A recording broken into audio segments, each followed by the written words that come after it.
Welcome into the Early Edge NFL Week 17 mega preview presented by BetMGM. Guys, let's get right to it. We have a great panel. As always, we have RJ White, 2 mega cashes in the Las Vegas Super Contest. We have Emory Hunt, the czar of the playbook, the founder of Football Game Plan. We have an unusual slate in that it's our last Thursday night game of the season. No Monday Night Football, 10 early games on Sunday, and a great Saturday night game. Guys, let's get right to it. You have the Jets visiting the Browns for the final Week 17 game. And I'm going to get your takes first, and then I'm going to chime in. RJ, what do you like in this matchup? Yeah, Cleveland on 3 straight wins with Flacco. Might be an awful matchup, though, for their new look offense that's reliant on the pass, because we know the Jets defend the pass well. But that's if the Jets show up, and we saw a competent quarterback got in against them last week, and all of a sudden they couldn't stop anyone. So maybe Flacco can have some success here, but he also has 5 interceptions in his last 2 games, so that worries me a little bit here. A Cleveland run game was virtually non-existent, has been non-existent with him at quarterback, and that's how you really beat the Jets. That Jets offense struggled versus Washington despite the score. They had just 4.5 yards per play with Trevor Siemian, and he only had 217 yards on 49 pass attempts. He's going to be back under center here in a much, much more difficult matchup. So I don't see the Jets scoring much at all. So if you want to play the Browns, 7 I think is an okay number. I may look to pair the under with the defensive touchdown prop, as that feels like it's the main way you could lose if there's a defensive touchdown scored. Otherwise, I don't think enough points get scored in this game to get over. Emory, is there a case you can make for taking the points?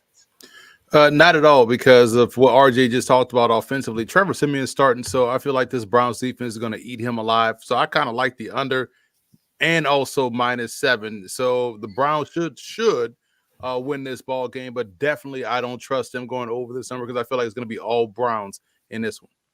Yeah, guys, this is my first official play. I got this at 6.5. I'll still lay the 7, posted it on SportsLine as soon as I could, because I was there in person to watch Trevor Siemian against the Commanders on Sunday. And I have never seen a quarterback just completely lock in on one receiver every single time, Garrett Wilson. And it resulted in that big interception, which started the Commanders' comeback. And then when Brissett came in, they actually moved the ball fine against this Jets defense. And yeah, they did pull it out at the end, but 16 targets to Garrett Wilson, 15 to Breece Hall. Then you had Brownlee and Gibson, I believe, the only other receivers to be targeted aside from the tight end. I mean, that Jets offense against a terrible Commanders defense was pathetic. And then you go into Cleveland, which at home has been lights out on defense. So, yeah, I laid 6.5. I will still lay 7. Okay, guys, Saturday night. This is a great matchup. The Lions visit the Cowboys. The Lions just clinched their first division NFC North title ever, first time in 30 years. They celebrated pretty hard after that game. RJ, do you think this is kind of a letdown spot for the Lions? Yeah, major letdown spot. Wish we were getting a better number here, but I think 6 is an okay play to lay. I would lean that way. It's a disappointing result for Dallas versus Miami, but Dak looked good. Defense held strong in the red zone. That goal line fumble early proved costly in the end. Detroit's defense bailed out repeatedly by bad Nick Mullins throws last week. Gave up an awful 9.3 yards per attempt. They can't stop the pass, it looks like. And Dallas coming in with Dak Prescott, who was the MVP candidate before, maybe even the lead MVP candidate before last week, should tear up that defense, I think. He's not going to make the same mistakes Mullins did. I expect Dallas to score a lot of points here. So it's up to Detroit's offense to keep up. And if this is a letdown spot here, might have a little bit of difficulty here. My power ratings say the line feels right, but because of the spot, I would lean Dallas. Yeah, Emory, getting 6 points with a very potent Lions offense that can run the ball with 2 great running backs, whereas the Cowboys have been weak defending the run. That's been their Achilles heel defensively. Are you tempted by the points? Yeah, I'm taking the points here. I think this one is going to be under that number because I feel like Detroit will use this as a measuring stick game and to avoid the letdown. And they're also still in contention for, as is Dallas, for that number 2 spot in the NFC playoff picture. So they still have a chance to get that number 2 seed in Detroit. So for me, the Lions, with their ability to run the football behind that very good offensive line, that's how you slow down this pass rush for Dallas. You run right at them and force them to be run defenders. Think that's going to help them keep this game close. And because it's a measuring stick game and because Dallas knows they're a little bit vulnerable on defense, expect their offense to kind of slow walk themselves down the field to make it a possessions game as opposed to a back and forth affair. So I like the Lions +6 here. I think we're going to get at least a 3-point game. I'm going to go the other way, and I like what Jared and Joe are saying in the chat. Jared talking about how good the Cowboys are at home. They're a different team, 39.9 points per game at home. I know they haven't played the the hardest schedule, but the Lions defense is not very formidable. I mean, you get, the Vikings put up a lot, could have had a lot more if they had a competent quarterback. And then I just look at the spot, a short week, travel, and the fact that last year, Jared Goff, 4 turnovers against the Cowboys defense, 2 picks and 2 fumbles. And Micah Parsons is going to get a holding call this game. If you saw the tweet with the video of him being held by 2 offensive linemen, has not gotten a holding call in 38 quarters. And sometimes I think that talk can seep in because this guy is, one of the top 2 or 3 defensive players in the league. He's not getting officiated that way. And I think he's going to get some calls. And I think the Cowboys are going to take it by 7 to 10 at home, where they've been so efficient. And they played pretty well in Miami. So I'm not upset by that at all. That was actually a nice bounce back after the terrible performance in Buffalo. So I laid the points with the Cowboys. Those are my 2 official plays. We've got to get to your guys' plays. We have 6 more official plays coming on the show. But first, I want to tell you, where are you going to place all these bets that RJ and Emory are going to give out? Well, BetMGM has all the action. New BetMGM customers sign up today, get a first bet offer up to $1,500. If your first bet loses, you will receive up to $1,500 in bonus bets with bonus code EDGE1500. That is EDGE1500. We have a 10-game early Sunday slate, but before we get to that, let's hear from one of our sponsors. Well, you need your sports news anywhere? We've got breaking news to bring you. Then get your sports anytime you want them. Big trade news overnight to discuss. Because we know you need sports all the time. A lot of movement in the rankings this week. A legend adds to their legacy. We're bringing you that breaking news right here on HQ. CBS Sports HQ, anywhere, anytime, all the time. Patriots visit the Bills, an obvious revenge spot for the Bills after that embarrassing loss, 29-25.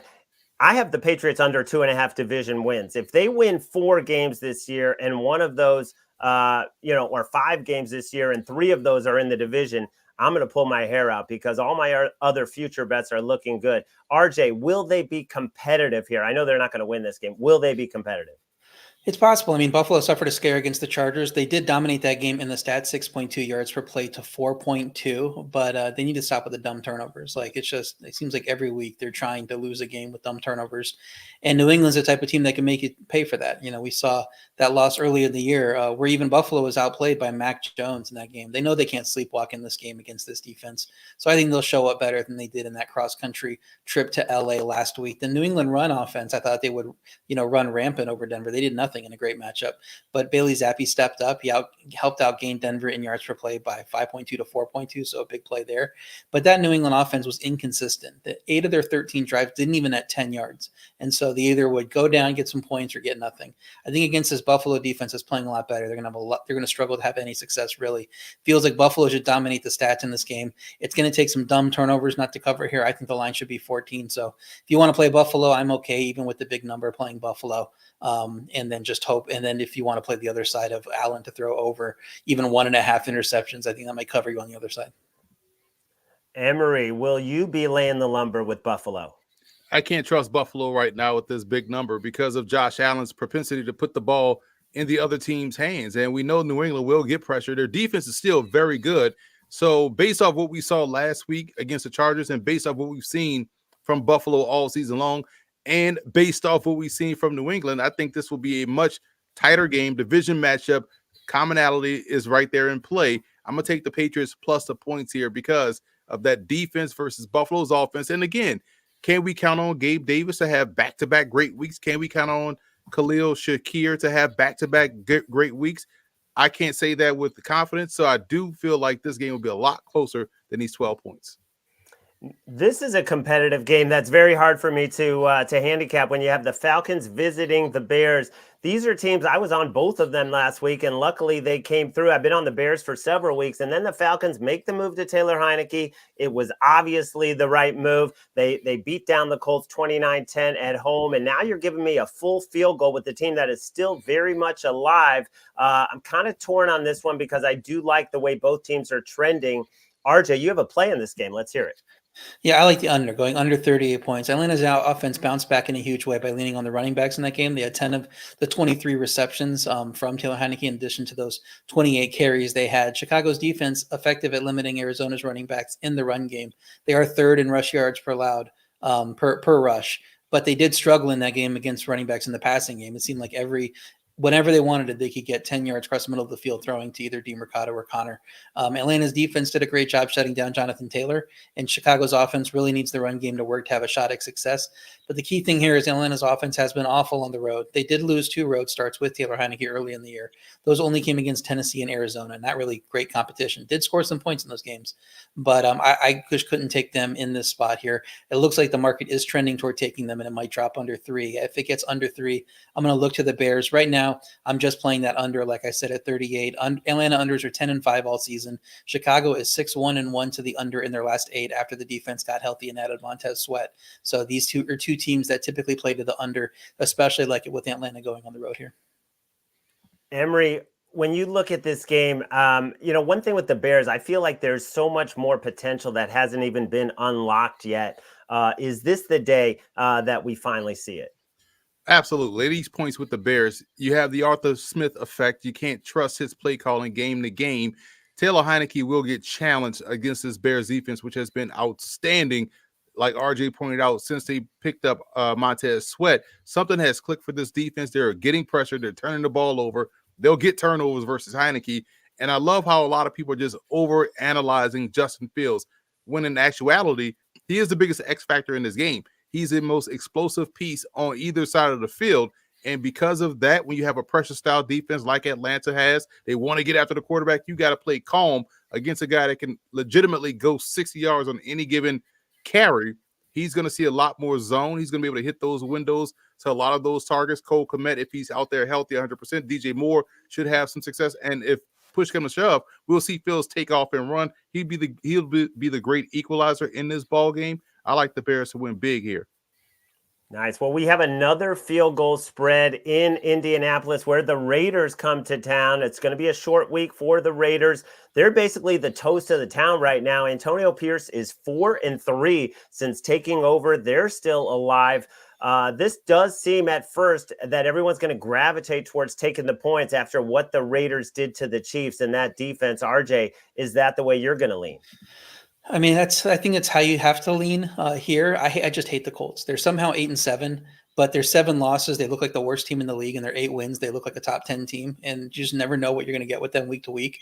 Last week, they looked like they did nothing well, offensively, defensively, just everything went wrong for them. Couldn't stop Atlanta run game at all.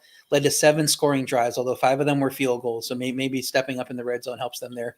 But then you look at this Vegas offense, certainly capable of making plenty of dumb mistakes too. They couldn't complete a pass after the first quarter. 0 passing yards in that win over the Chiefs after the first quarter. I can't have confidence in them scoring points. Their defense is up to 13th in yards per play, coming off an amazing effort on the road. Typically with these teams that are eliminated, you worry about motivation. They are motivated to get Antonio Pierce the full-time job. They're playing for their coach. They want him to be the coach there clearly, at least on the defensive side. I don't know what the offense is doing. So I think that's the way you lean with their motivation.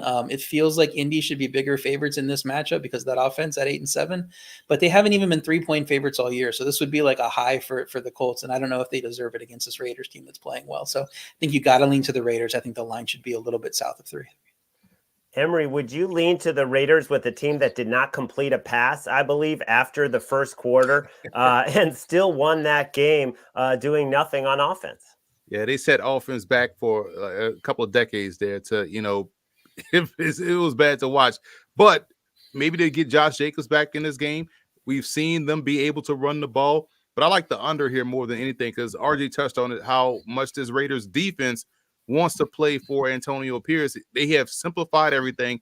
It's see ball, get ball, go attack downhill. That's how you play defense. It's a reactionary side of the ball. And he's allowing those guys to go out there and just play reactionary football.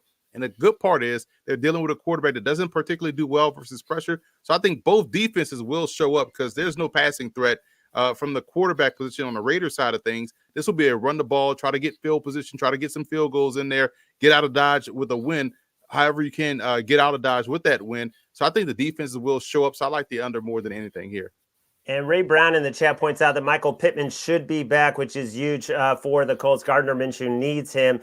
He's such an important part of that offense. We saw what happened without him in Atlanta. And then now we have our fourth official pick. I have given you the Browns and the Cowboys. RJ's given you the under in Atlanta, Chicago. And now, Emory, you've got an official play on the Red Hot Rams visiting the Giants. Yeah, I like the Rams here. I'm laying these 6 points. I just like that they are playing their best ball toward the back end of the season.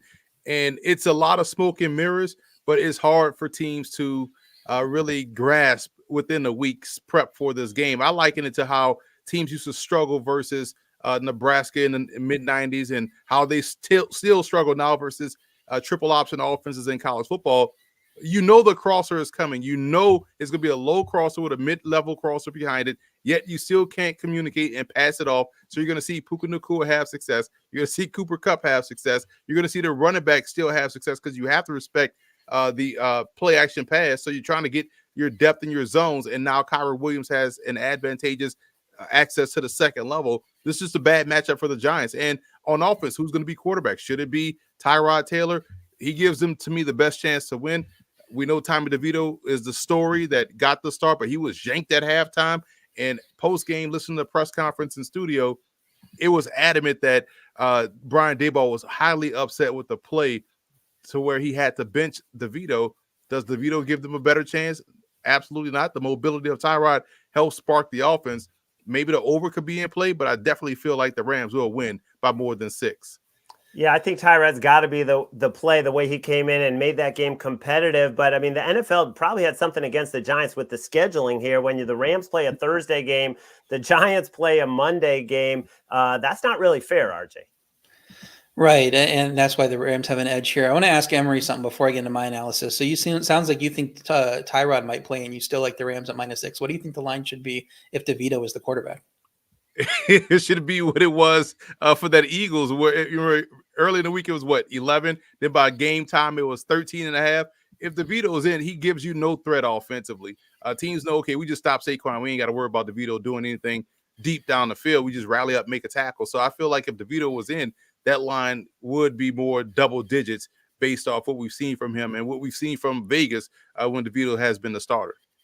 I just think it's hard. It's hard to make the Rams much higher favorites than 7 and against anyone on the road, even in this great spot here. So, I mean, you build in a little bit of number to the spot here. And if DeVito's quarterback, maybe I can get it up to like 7.5 or 8. But I just think this number has the ability to come down if Taylor is named quarterback, because he is much better on offense and capable of engineering some scoring drives and keeping this game close, maybe even backdooring a cover. The problem for the Giants is that the defense is now 27th in yards per play. I don't know how they slow down this Rams offense with Matt Stafford playing well. They're number 6 in yards per play. They're top 10 in yards per rush and yards per pass. They've gotten at least 399 yards in 5 straight after that New Orleans beatdown, and they only won that game by 8, but it was 30-7 midway through the fourth quarter. So it's still a blowout in my eyes. So I think their defense is obviously capable of shutting down limited offenses. They held 3 of the last 6 opponents under 300 yards, but I'm not sure with Tyrod Taylor, the Giants and Brian Daboll calling the shots there, I'm not sure that they have a limited offense. So if it is Taylor in, I expect the line to drop, and if it doesn't, I'm going to be looking toward the Giants. And if it's DeVito, I would like to play the Rams before it gets to 7. Yeah, I agree with you. The Rams 28 plus in 5 straight, the balanced offense. If it is DeVito, even with the chance of Tyrod coming in to try to rescue them, I would like the Rams at under a touchdown. Looking at the next game, very interesting with Jonathan Gannon going to Philadelphia. Something not right in Philly. Yeah, they get the win. They don't get the cover. Still sloppy. I thought they were going to put the hammer down in the second half, and it didn't really happen against the Giants. Now they're laying over double digits against the Cardinals, but a terrible travel spot for the Cardinals when you have to go to Chicago and then now come to Philly late in a totally lost season. If this isn't a get-right spot for the Eagles, there isn't one. RJ, what do you think? Yeah, well, what about that spot last week? It should have been a get-right spot for them, and that game ended up them not covering that one because they can't stop Tyrod Taylor. Yeah, this game is going to tell you about Jonathan Gannon as a coach. If his players like him and they rally around him, they're going to come out here, try to compete and get him a win against his old team. And if they're kind of checked out, then I think that gives you everything you need to know here. I would lean to Arizona covering. I mean, their defense is not stopping anyone. 6.3 yards per play against Chicago, mostly giving it up to the run game there. They're bottom 5 in yards per rush and yards per pass. So you can beat them any which way you want. Their offense did have success against that improving Bears defense, though. And I think they can get to 20 plus points against a Philly defense that looks pretty mediocre right now when they face any competent quarterback. And Kyler Murray is obviously 3, 4, or 5 greater than signs ahead of Tommy DeVito at this point. I mean, there's no comparison there. So I think they can get in backdoor cover if they need to with Kyler. I think they're going to score some points with Kyler if they show up for this game and want to get a win for Jonathan Gannon. Philly's not winning many games by margin. They've only had 2 wins by 10 plus all year.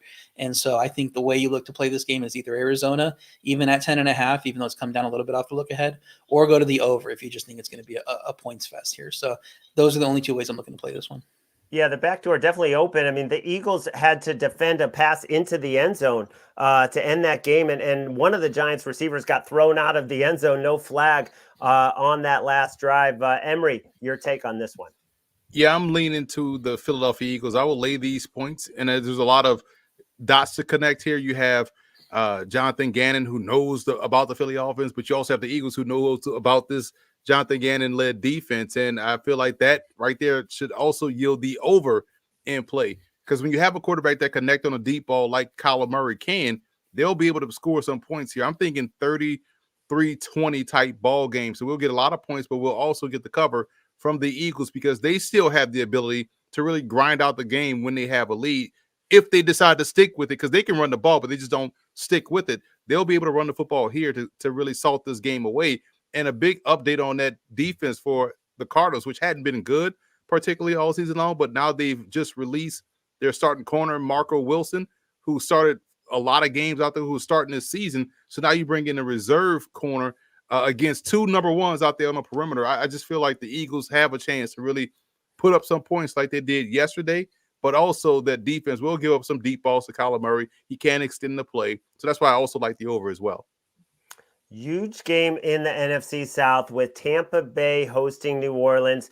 The Saints had extra rest. That's going to help because they have been banged up. The first game, Tampa Bay wins 26-9 in New Orleans. The Saints only have 3.2 yards per play. But if you go back to that game, I believe Derek Carr was playing very hurt and maybe shouldn't have even, started that game. So as well as the Bucs are playing, I have trouble laying a full field goal in this kind of, payback spot for the Saints. RJ, what's your look here? It seems like the market is going to trend toward the Saints too. So if you like the Saints, get them at 3, and if you like the Bucs, you can probably hold out for a 2.5 at least. Tampa's on a 4-game win streak. They scored 29 plus in 3 straight, and their offense is getting close to top 10 in yards per pass. I don't think they're quite there, but they're looking like a really good pass offense here. The New Orleans defense, typically good against the pass statistically, but they've obviously had a very easy schedule coming into the year. We knew it was the easiest one in the league, and even though their record does not reflect that because they're not playing very well, just thrown all over by the Rams last week. We can see a little bit of that this week with Tampa here. The Tampa Bay defense looks like they had a good game against Jacksonville with the points they gave up. They benefited from 4 bad turnovers. And I'm not convinced that they're going to be a problem for teams, but they are getting healthier. So we'll see if New Orleans, now that Carr is healthier, you mentioned that first game, does better than that game because he only had 127 pass yards on 37 attempts. So something clearly wasn't right there. So I could see this being a little bit of a shootout here. Line is about right since Tampa Bay doesn't have much home field advantage, and I think they're the slightly better team. I wouldn't play them past the 3, certainly. I think about it at 2.5. If I'm going to lean one way and this game is going to be over 42.5, I think this game probably should be a couple points higher. Emory, what's your lean on this one? Based off how the Saints have played offensively this year, to quote the great American poets, Run DMC, the turntables might wobble, but they don't fall down. They're about to fall down in this ball game. Lay these points with Tampa Bay. You can even tease this up to -10. The Bucs will dominate this ball game. They have a chance to knock out the Saints from playoff contention, knock them out of this whole NFC South competition. Derek Carr, healthy, injured, mediocre, warm, hot, cold. He's not good. And so they have no threat coming from the passing game. The team tells you that they don't really rock with Derek Carr. The offense is just not there. This is a good team. Saints haven't played well versus good teams. Saints haven't played well versus the average teams. They've only dominated the worst teams on their schedule. This is an easy win for Tampa Bay. Lay these points, and you could probably make yourself some money by going up all the way to even 10 points here in this ball game. Wow, strong stuff. The last time we saw the 49ers, they were all discombobulated, like I am right now, trying to describe what the Baltimore Ravens defense did to them in terms of the hard hitting, in terms of the coverage. It was a great pass rush. It was great play in the secondary. And to me, those picks were not flukes from Brock Purdy. Brock Purdy was unsettled in the pocket. He was throwing to guys that had their arms up and balls were being deflected. So I don't think it's just a thing where you can say turnovers are variance and, he could have had a great game. No, they messed with him. But now he gets to play the easiest pass defense, assuming he's back. Either he or Sam Darnold gets to play the easiest pass defense in the entire league. This is a total smash spot. We have yet to hear if it's going to be Sam Howell, who had a 1.7 passer rating. That's correct. That's not a typo. 6 for 22 with 2 picks against the Jets before he got pulled. I could only look at the 49ers in this spot, but if it is Brissett, Washington becomes tempting. Emory, you got an official play here. Yeah, lay these points with San Francisco. That Washington game got out of hand quickly for them against the Jets. Those 3 turnovers within the first 6 minutes of the game, and they were quickly down 17-0. And then we saw them fire back and come back with Jacoby Brissett. But lost within that translation was the fact that they couldn't stop the run. That's all they're going to see here from San Francisco. It won't even be about Brock Purdy or Sam Darnold or even whoever they want to put out, John Brody, right? Dig him up and put him out there, right? It's going to be Christian McCaffrey. He's going to remind people why he should be a favorite for the MVP more so than Brock Purdy was. I expect zone, outside zone left, outside zone right, maybe a little crack toss to a Deebo Samuel. They're going to run up and down FedEx Field against this Commanders team, lay these points comfortably. RJ, will we see any kind of hangover from the 49ers? Because that was the national spotlight. That was the Super Bowl preview. And they not only lost, but their confidence got shaken on Monday night. Yeah, you're talking about, is Purdy going to be available? I'm worried that the team's MVP might not be available because Trent Williams also exited that game too. And we saw how bad they played when he missed some time earlier this season. That was during their 3-game losing streak. And if his health is bad, Trent's bad, I don't think it is. I think he sounds like he's going to play, and he doesn't play in this game, then I'm worried. Then this line drops to like 9.5 to me instead of 13.5. And I don't really want any part of the 49ers.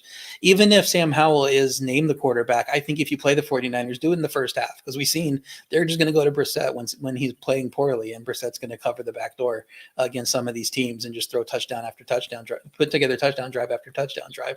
This might be the easiest defensive matchup for San Francisco all year. 400 yards and 30 points seems like a bare minimum if they're healthy, if Purdy's in and if Williams is okay.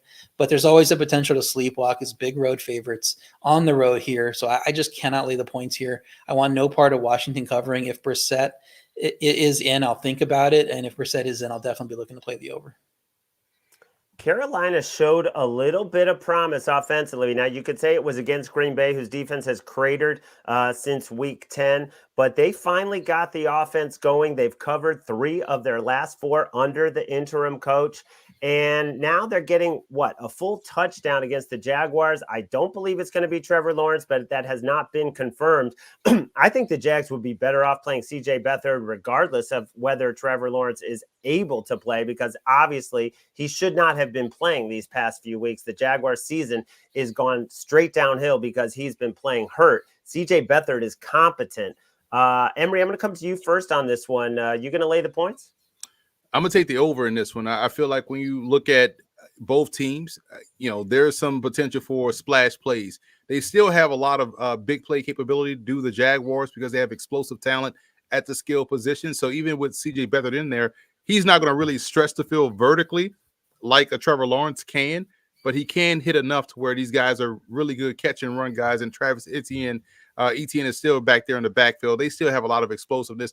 But on the other side of the ball, even though they have pound for pound some talented players, some athletic players on defense at all 3 levels, do Jacksonville, they do give up the big play. And I feel like what we saw last game from Bryce Young, allowing him just to play free, still have some problems with his lower body in terms of how he sets up in the pocket and doesn't really have calm feet.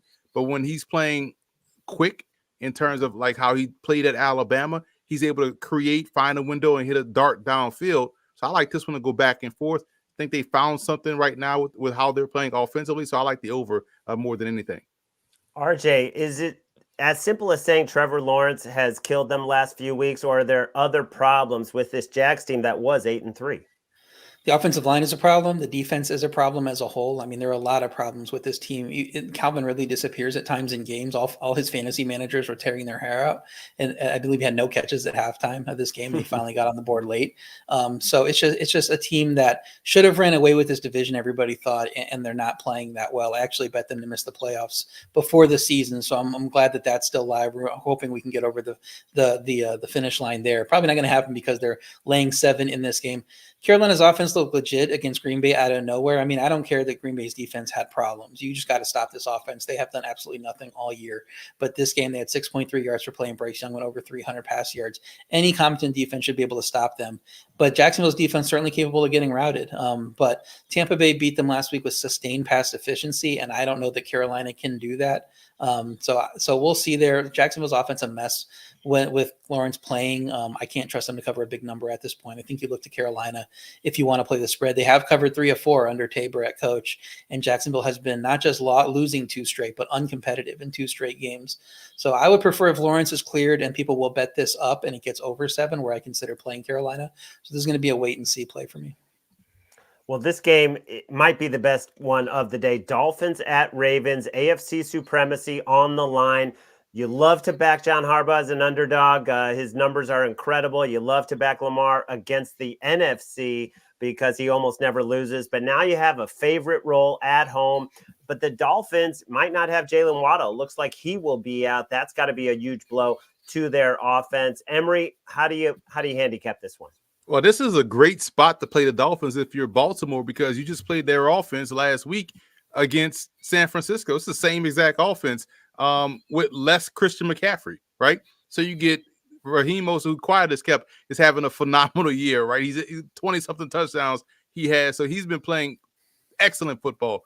No Waddle kind of takes a little bit of the shine off this game, although Waddle tends to get hurt every other play, right? Every time he gets tackled, he's getting up slow and he's off, but he's back. So he probably was a wash in this game. How healthy Kyle Hamilton will be is going to be key. But I feel like this game at this spot for Baltimore, I'm laying these 4 points because of what they just faced is very similar to what they're going to see in Miami against this Dolphin team. So I like Baltimore to cover here.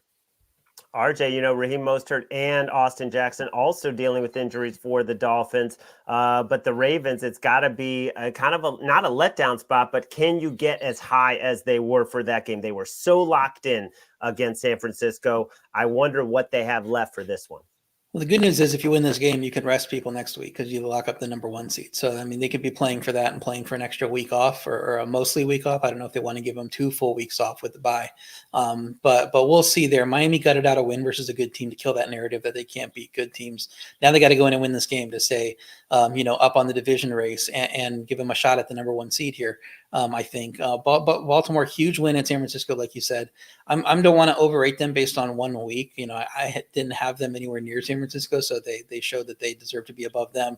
Defense helped by some deflected interceptions. We talked about that a little bit.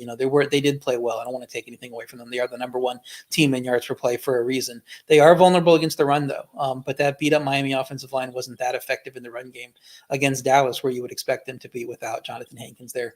Miami quietly has a highly rated defense. Some of that is schedule, but they did just enough against an MVP candidate in Dak to slow him down. So I think there's going to be some Baltimore backers. The look ahead was 3. It got up to 4 after the Baltimore win.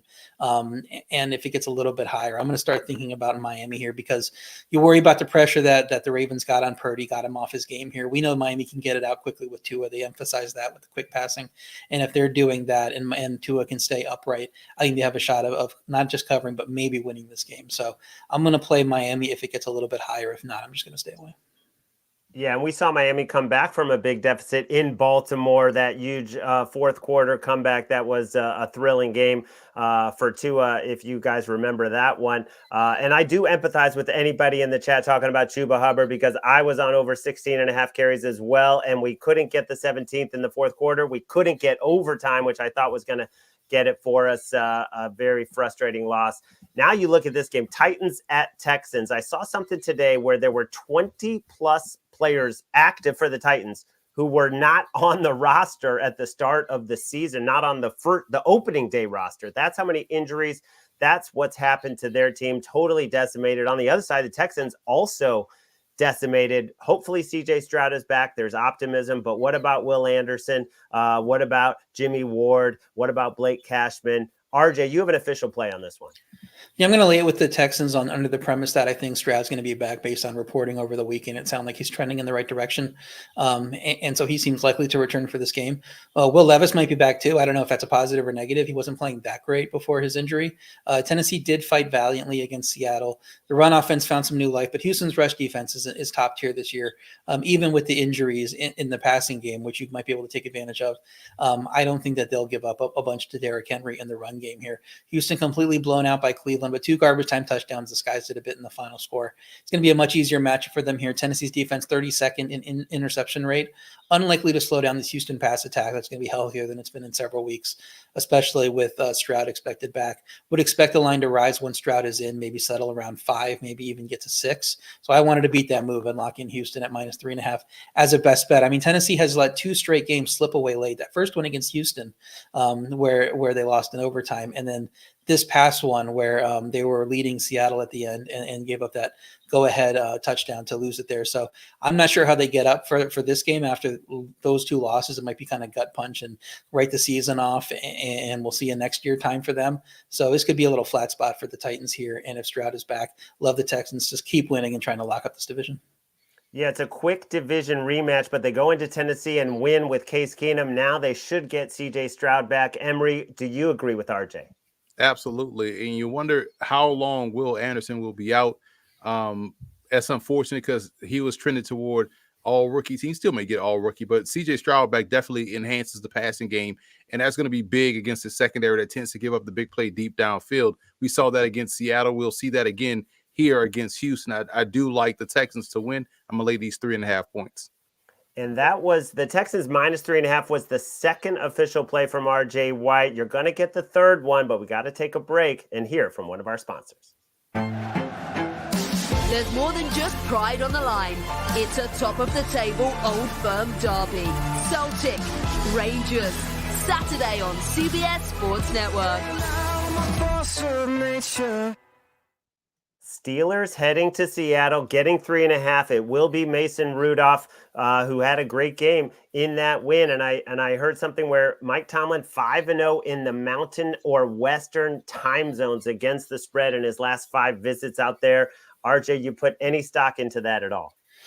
Yeah, I was actually looking into that and put that in my analysis, I believe, on the site when I put a pick in for this game. And I'm leaning towards Seattle in this game because they were awful. So if you buy into that narrative that kind of was hanging around him, that he's awful on the West Coast, that's kind of flipped around these last 5 games. But I think Seattle gutted out a win. I expected more from their offense versus Tennessee. But I'm going to chalk that up to Geno maybe not quite being 100%. We know Kenneth Walker dealing with an injury coming into that game. And I think having not suffered any setbacks that we know of in that game, moving forward, they're going to play a lot better moving forward. And this should be a good matchup for them against this Pittsburgh defense that hasn't played well for much of the year.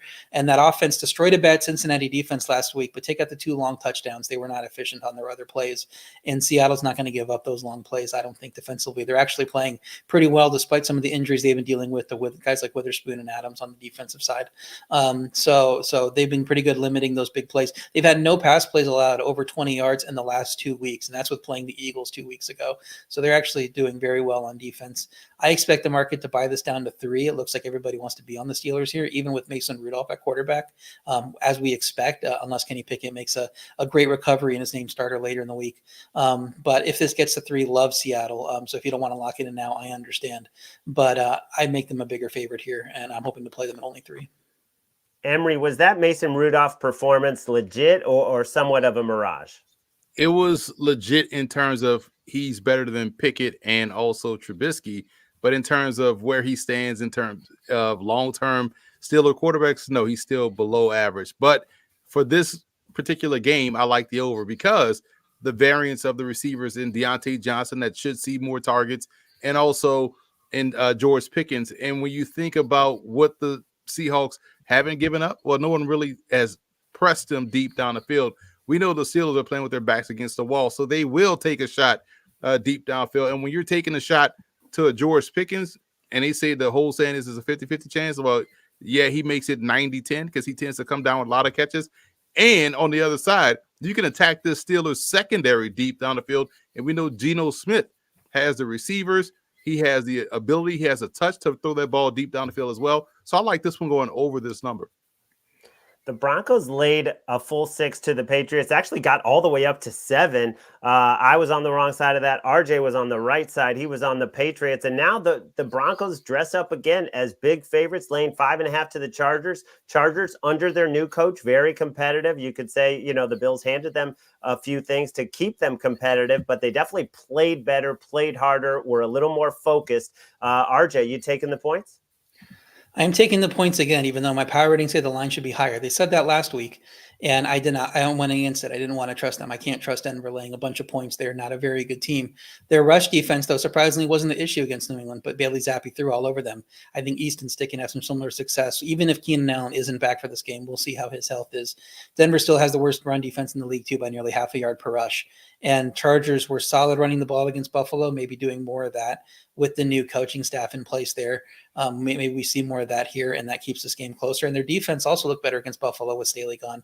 And the Denver's offense just doesn't get enough yards consistently to expect them to hang a big number on the scoreboard without their defense helping them out and giving them some short fields there. So this is another game where I'm fading my rating. I again think my ratings think it should be 7. I think I'm probably overrating Denver here or underrating the Chargers here. I think it's going to be tough for Denver to bounce back with their playoff chances nearly done after losing that game. So I like Chargers plus 5.5 as a best bet. This also could be a game worth $9 million. And here's why. There's 4 people left in the Circa Survivor after Denver wiped out 6 of the 10 remaining in the first half of the Week 16 play. All 4 have Denver left, and Denver is the highest spread game for all 4 of them, except for one who has Cleveland. And that one person better play Cleveland this week against the Jets and then see if those other 3 go with Denver. And if Denver loses again outright, that one person with Cleveland left and was smart enough to save Cleveland could end up winning $9.268 million in the Circa Million. Well, it's going to be interesting to see, even though it is the biggest spread that those 3 people have left, if they can go back to a Denver team that just knocked out 6 other people last week. Emory, do you agree taking the points is the way to go? I'm going to take the under. I think Denver's defense will frustrate a little bit this Chargers offense. And the Chargers defense, for what it's worth, I keep saying it, piece by piece, they have talent. So they'll be able to frustrate this Denver offense. So I see this one being a tug-of-war type battle all the way throughout. I lean Denver winning this ball game, but I like the under as a play here based off what I've seen from both teams. Were there 2 more disappointing teams last week than the Bengals and the Chiefs? And now the Bengals visit the Chiefs. We're seeing some action on Cincy as this number is all the way down to 7. RJ, do you agree with the move on the Bengals? It's tough to back the Bengals. They're now forced to win their last 2 to have a realistic playoff shot as the worst 8-7 team right now. They have a 3-7 record in the AFC. So this is it. They got to throw everything at this game, and maybe they could do it. Maybe that's what the market is responding to. Their defense, though, is just terrible. Last in yards per play, last in yards per pass. Even though the Chiefs offense is struggling, I just don't expect that type of unit to slow down the Chiefs, even though they've underperformed. The left tackle with the Chiefs is a problem too. Donovan Smith got hurt. I think over 3 weeks ago, it was like a third of the way through the Packers game that the Chiefs ended up losing, and then they've underperformed since then. So will the awful Bengals defense capitalize on that injury? We'll see. I think that was a key reason. I think I'm going to be the drum guy for left tackles need to be considered for MVP awards now without the Chiefs and the 49ers look without their left tackles there. The Chiefs defense could dictate the standing of a top 10 defense in yards per play. Cincinnati really needs Jamar Chase back to have any shot, I think, of beating this quality pass defense. So we'll see how the injuries go. And maybe the market is projecting Chase is coming back and White's coming down, but I would not play them until I knew Chase was playing. And I know it's tough to bet Kansas City to win by margin. So I'm probably going to stay away from this. Unless you want to bet it under the 7, then I'll probably look to take the Chiefs. Emory, what's your take? The under here. I love this Chiefs defense. And Chris Jones, I made this comparison on Twitter while watching that Raiders game.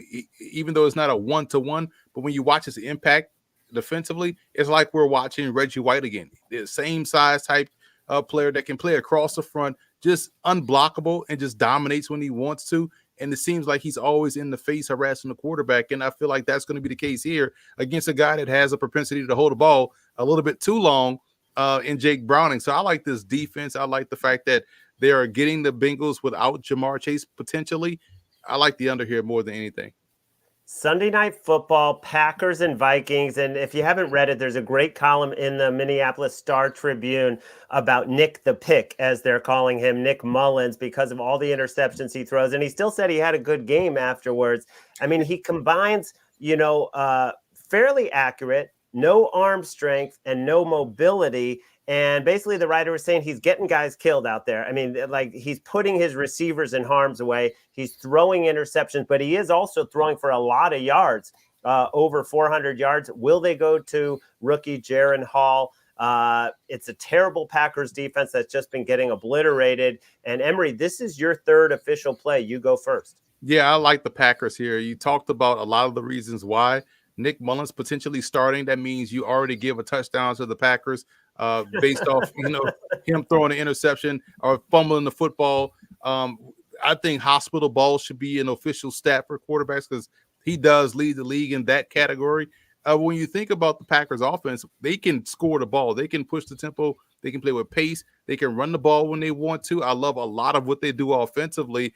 And on the other side of the ball, whether it's Jaron Hall, you're dealing with a rookie, whether it's Nick Mullins, you're dealing with a turnover-prone quarterback, Green Bay needs this to keep their flickering playoff hopes alive. I like the Packers here in this spot.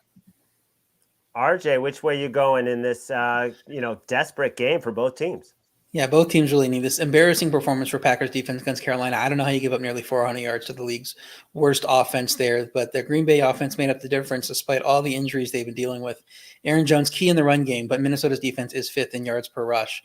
So we'll see if the Green Bay offense can get a little healthier here, get some guys back that were missing in that last game, because Minnesota's defense shut them down when they were healthier in the first meeting, just 274 yards and 10 points for Green Bay at home in that matchup.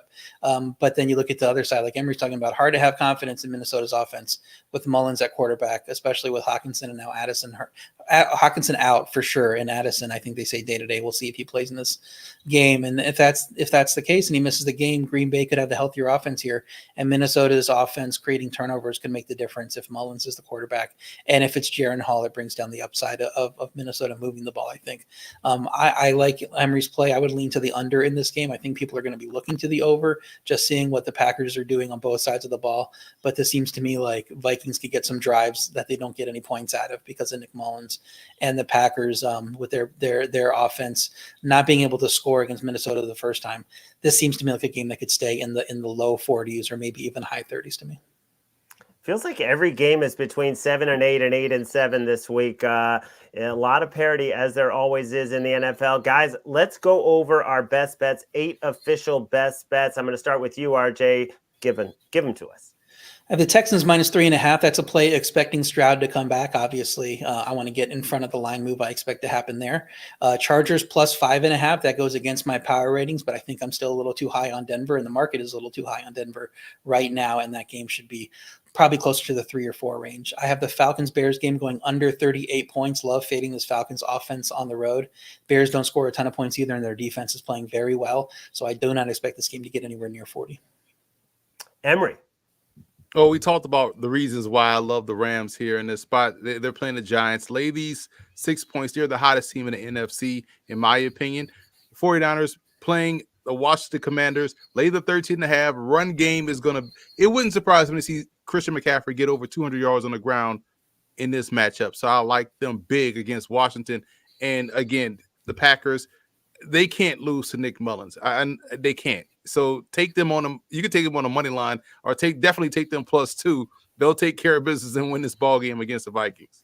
Yeah, but can they lose to Jaron Hall? I think CMC is going to be minus 200 or more to score a touchdown in that game. My 2 plays, the Browns, I gave it out earlier this week at 6.5. I'll still lay it with 7 just because Trevor Siemian, I don't believe, has any shot going into Cleveland to have an efficient game without turning the ball over. And the Cowboys, it's actually a great matchup, but the spot is so favoring Dallas, coming off 2 road losses, back at home where they averaged 40 points a game. The Lions celebrated the title. They celebrated big time and deservedly so. Now, can they get back up on a short week in Dallas? I don't think so. I think Cowboys by a touchdown or more. Thank you, everyone, for joining us for the Week 17 NFL Mega Preview presented by BetMGM. We will be back on this channel 10 a.m. Eastern. Sia Nejad hosting the Early Edge. We'll see you later.